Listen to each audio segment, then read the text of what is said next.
We are live. Hey everyone, it's Gabby Reyes here. I am going to be interviewing John Pedone. Hopefully, everybody got the notification that we're doing this live today. I'm just checking to make sure we're live. No problem. Do you see us?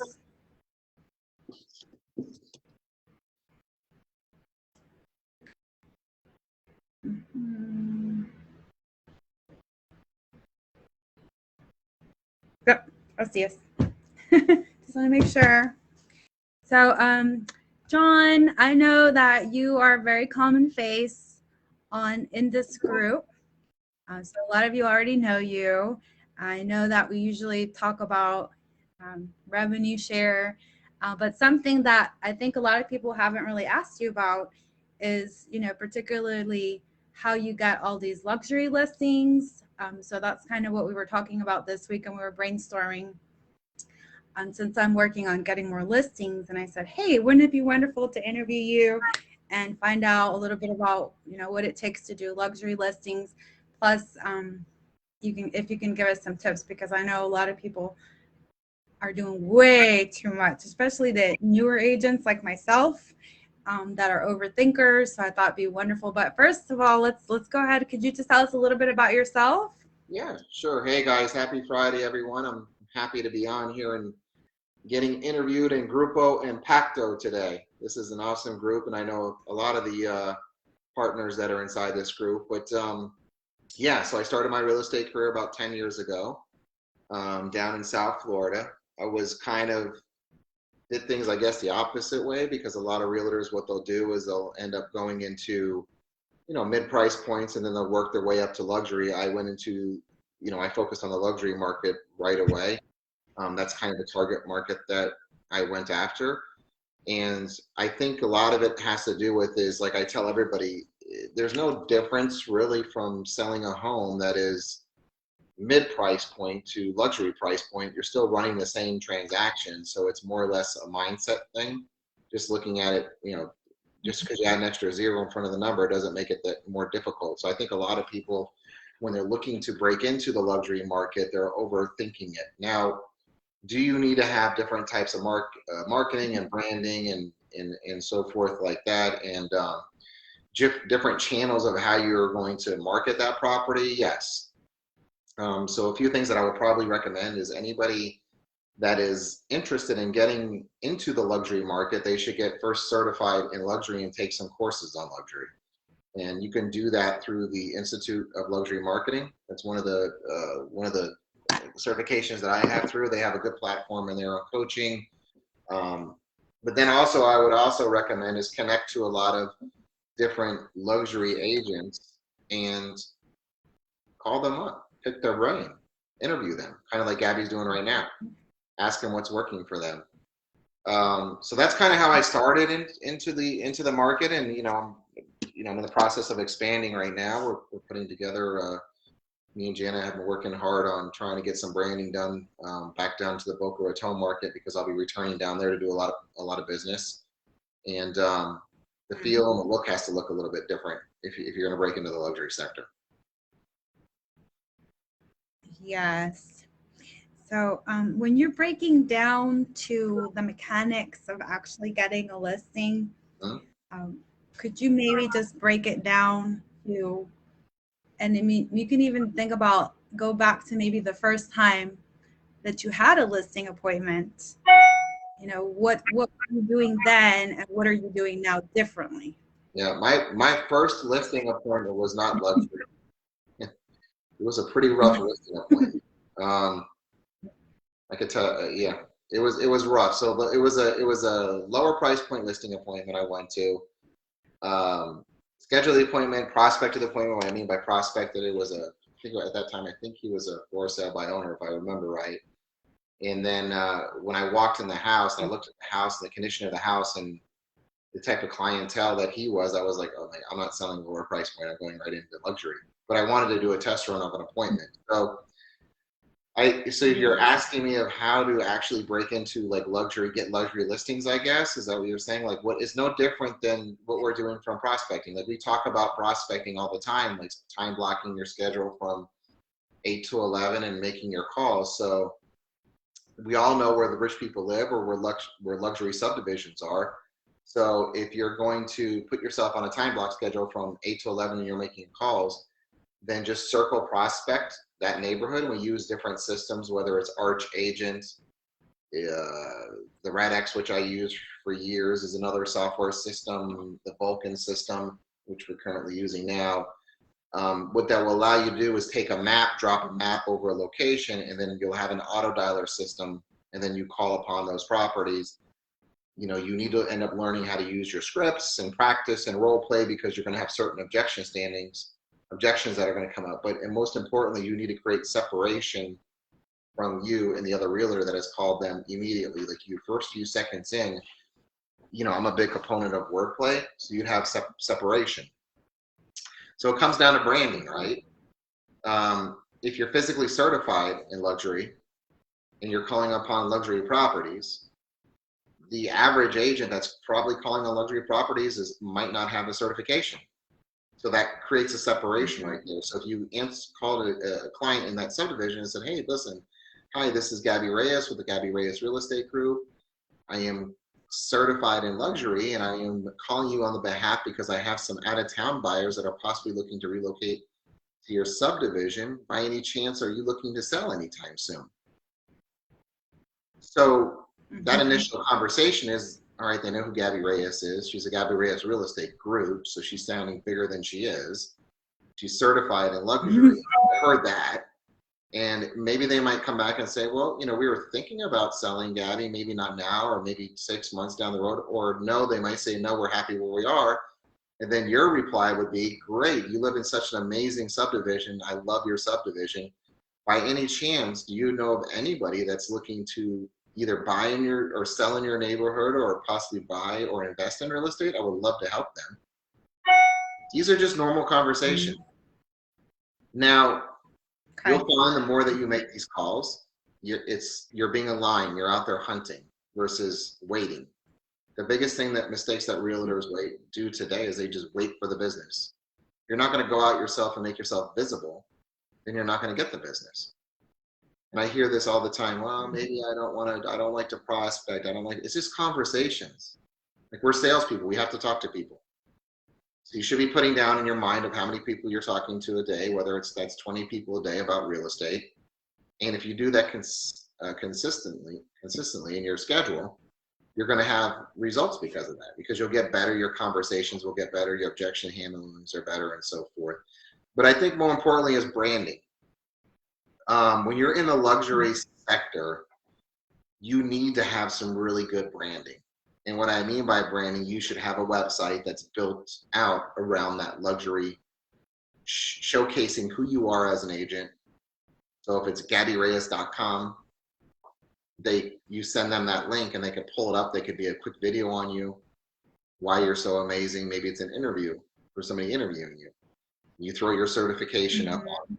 You do it looks clean, like luxury branding. Maybe you use some imagery from luxury. You're trying to separate yourself, so they look at you as a luxury agent, right? And if you do that, you do some other layer branding on top of that. It only takes, like I tell everybody, it takes one big property to break into the luxury market. Once you sell that one large home, then you can start telling the story now, right? But everybody's heard that saying that you need to fake it before you make it. Yes. Fake it before you make it. Leverage people around you that are successful in that market that you know. Like, we have some amazing leaders inside of Impact worldwide that are selling luxury homes. We have an amazing group of realtors that are selling real estate at a high level. Leverage that. And then with regards to our company, you know, especially in our Charlotte market, for those of you that are watching this in the Charlotte market, we sell more real estate than anybody. We sold a few $1 billion worth of real estate last year. We were Charlotte's number one real estate firm, technology-based company, fastest growing real estate company in the world, best platform in real estate, in my opinion. And that's the reason why you're seeing so many top producers and teams come over, because everybody's running a better business. So leverage all that and then package it together and then talk about what makes you so special. And if you do that, you're going to get business. Yes. So that's kind of like the So problem. one of my Sure, go ahead. I'm sorry. one of the things that I see a lot of newer agents spending a lot of time with is making sure that they have the right presentation, making sure that they have all the right paperwork, making sure this, and that. And I remember going to an appointment with you, and I mean, you had like very minimal amounts of, paper and everything. So can you maybe break it down to what you really need when you go to these appointments? Yeah, so nobody wants to, this whole thing that you arrive at an appointment, you have this booklet you throw at them, and you're like, well, let me take you through my whole marketing stuff.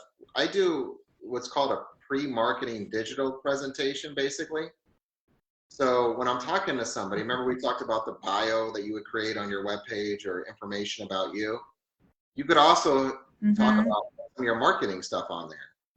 So when you're talking to a client, you're like, great, Mr. and Mrs. Smith, I'm so excited to meet you next Tuesday at 2 o'clock.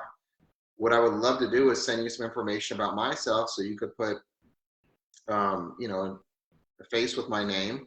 And if you don't mind clicking on some links about what I do from a marketing presentation, you send that to them, they'll review that prior to you getting there.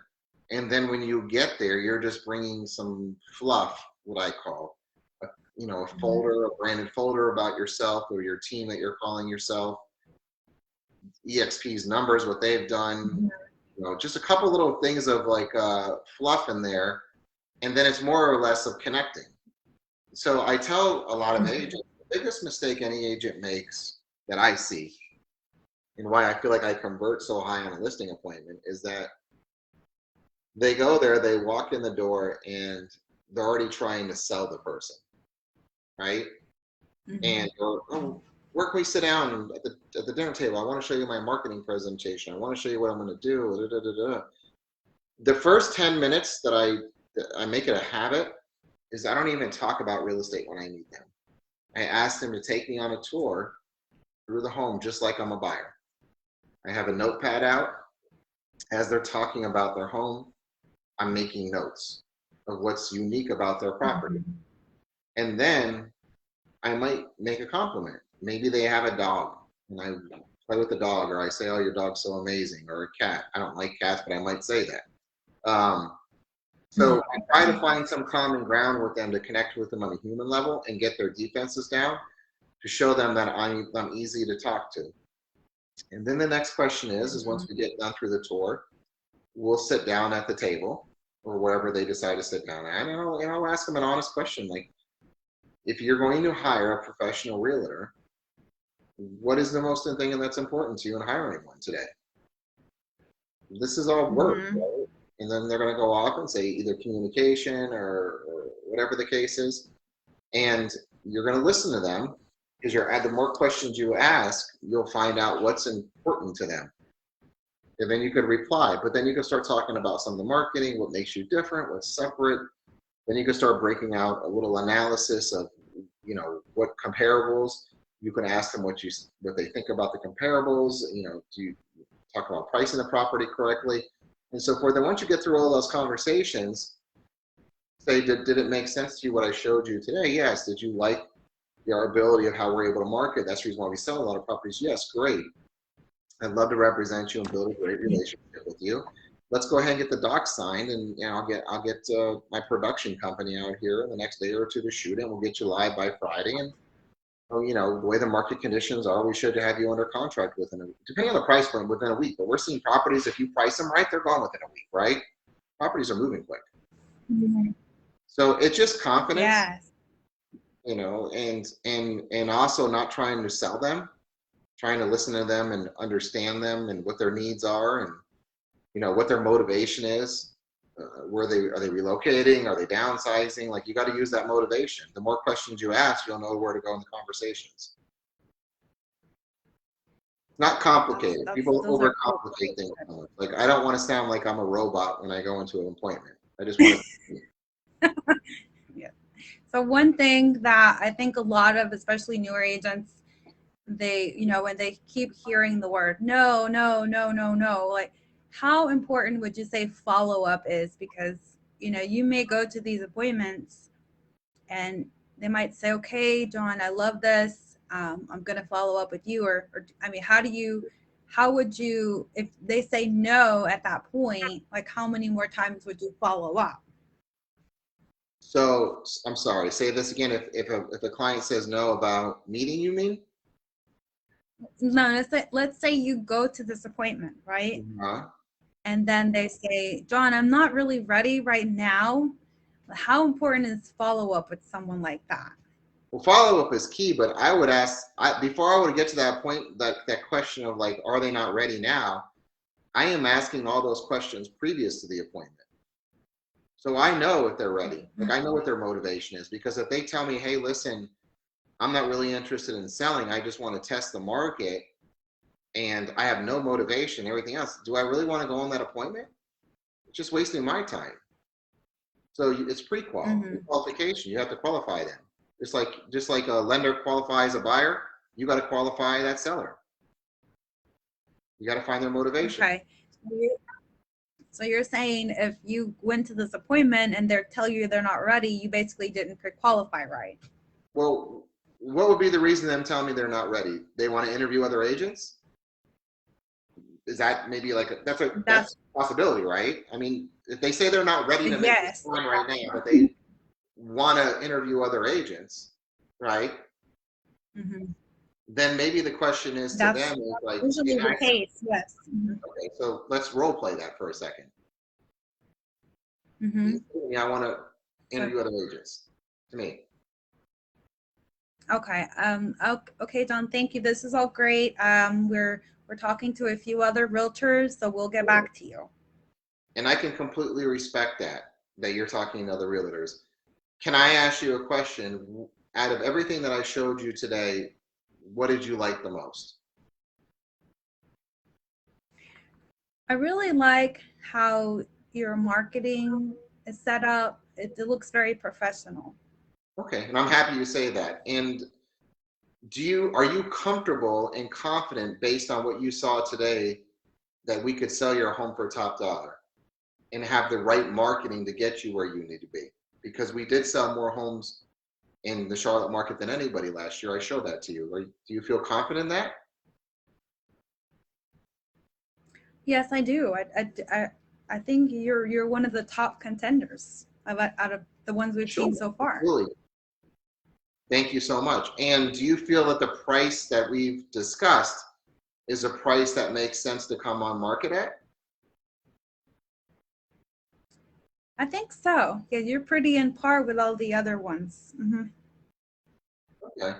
And on let me ask you this question, Gabby. On a scale from 1 to 10, do you feel like that I did a great job of presenting how we could sell properties? And was I good at showing you how we can get you to where you need to be in your goals quickly? On a scale of 1 to 10. If you don't mind me asking. I think I would probably, yeah, no, that's fine.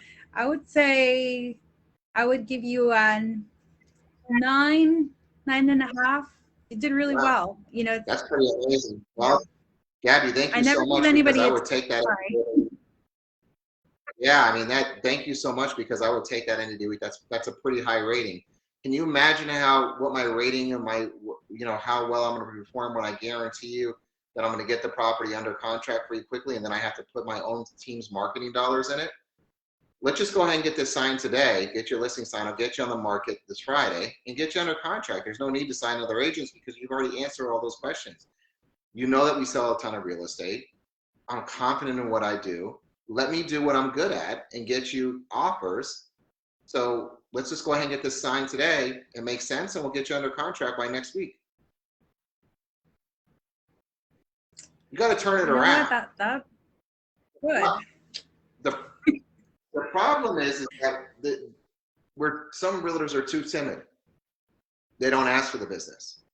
Now I could have said, okay, we'll go ahead and talk to other realtors. How many more damn realtors you need? I just showed you everything that you needed to see to sell your home.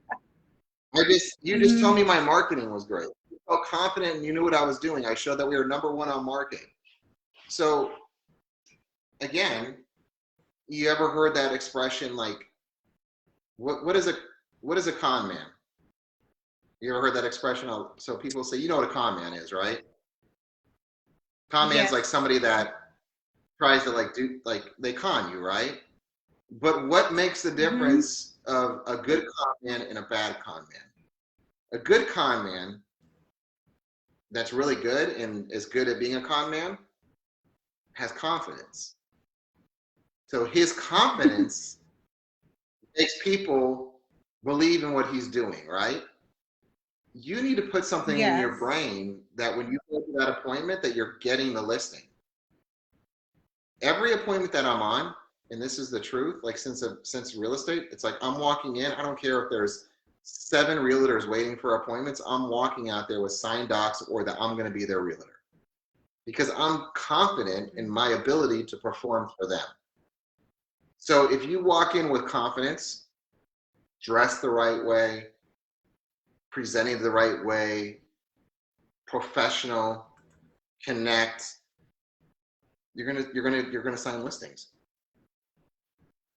There's been realtors that I've been in appointments for, and there's been realtors out waiting in the parking lot. And I said, oh, I got a realtor coming. And I'm honest with them. I'm so happy because I love competition because this would be boring without it. But I can tell you what, if you hire me, I'm gonna perform. And if I don't perform, you could fire me. And I've never been fired in my whole career.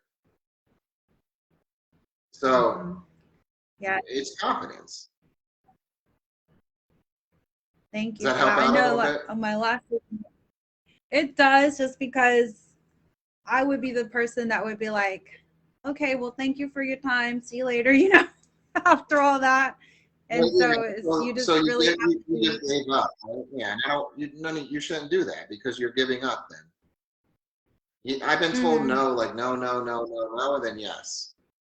I've been told no on I had a property, I don't know, 3 months ago. It was like $1 million property I was going after. It was an expired or an off-market property, and oh no, we're going to hire a different realtor. What came off the market? I said, well, we're going to probably give the other realtor a chance. Oh no, we're going to hire our friend. And I just keep asking questions and say, listen, I'd love to build a relationship with you. If I could show you a system that works to get you under contract right away, would you be willing to do that? What does it hurt? Let me stop by for 10-15 minutes, give you an honest evaluation on the home, show you some things that I do differently. And if you think it makes sense, then I'd love to build a great relationship with you. So I went there, signed the docs right then and there. They told me no 4 times. House went under contract within 5 or 6 days and closed in 3 weeks. $30,000 check. I think anybody would love that.